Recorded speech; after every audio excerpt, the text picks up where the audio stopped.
একদম সঁচা কথা ক'ব গ'লে মই মেকুৰীতকে কুকুৰকে ভাল পাওঁ। কিন্তু ইফালে এয়া চাওকচোন, ইমান মৰম লগা এটা মেকুৰী পোৱালি, মানে দেখি কাৰ মৰম নালাগিব কওকচোন। একচুৱেলি এই মেকুৰী পোৱালিটো আমাৰ ঘৰৰ ওচৰৰে এঘৰ মানুহৰ হয়, কিন্তু আমাৰ ঘৰতো আহি পেলাই থাকে জানানে, মানে আমাৰ ঘৰতে খায়ও কেতিয়াবা। গৰম লাগছে। গৰম লাগছে। বাৰু ইফালে হৈছে আকৌ এয়া, যিহেতু ৰাতিপুৱাৰ সময় আছিলে, ভাবিলো কি খাওঁ বুলি পেলাই 2 মিনিটত হোৱা মেগী পেকেট 5 মিনিটত বনাই পেলাই ৰেডি কৰি পেলাই এয়া লৈ লৈছো ঠাণ্ডা এটাৰ লগত খাব দেই। আৰু তাৰ পাছতে আহিলে মোৰ ব্ৰেইন এটাৰ পৰা পাৰ্চেল এটা। একচুৱেলি আজি এই পাৰ্চেলটো আহিছে ডট এণ্ড কি ফালৰ পৰা, আৰু আপোনালোকেতো জানেই যে ডট এণ্ড কিৰ প্ৰডাক্টবিলাক কিমান বেছি ভাল হয়।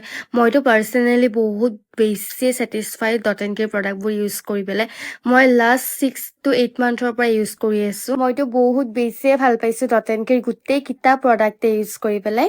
বাৰু তাৰ পাছত দুপৰীয়া সময়ত এয়া আজি চিম্পলকে বনালো, যিহেতু বহুত বেছিয়ে গৰম আৰু পাকঘৰত বেছি টাইমৰ কাৰণে ৰখি থাকিব নোৱাৰি। আকৌ ইফালে আজি গধূলিয়ে মই প্ৰডাক্টটোৰ শ্বুটটো কৰি লৈছো লগে লগে, কাৰণ আপোনালোকেতো জানেই মোক ভালদৰে যে মই কিমান ডাঙৰ এটা এলেহুৱা প্ৰাণী। কাৰণ মই লগৰ কাম যদি লগে লগে কৰি পেলাই শেষ নকৰো, সেই কামটো প্ৰায় 10-12 দিন সেনেকেই পৰি থাকিব জানেনে, যেতিয়ালৈকে মোক 100 বাৰ নকব আহি পেলাই ওচৰত। ইফালে শ্বুটটোত কৰা হোৱাৰ পাছত আকৌ ভোকো লাগিলে, ভাবিলো যে এতিয়াতো বাহিৰত গৈ পেলাই কিবা এটা খোৱাৰ একেবাৰে টাইম নাই, ভাবিলো ঘৰতে কিবা এটা বনাই পেলাই খাওঁ।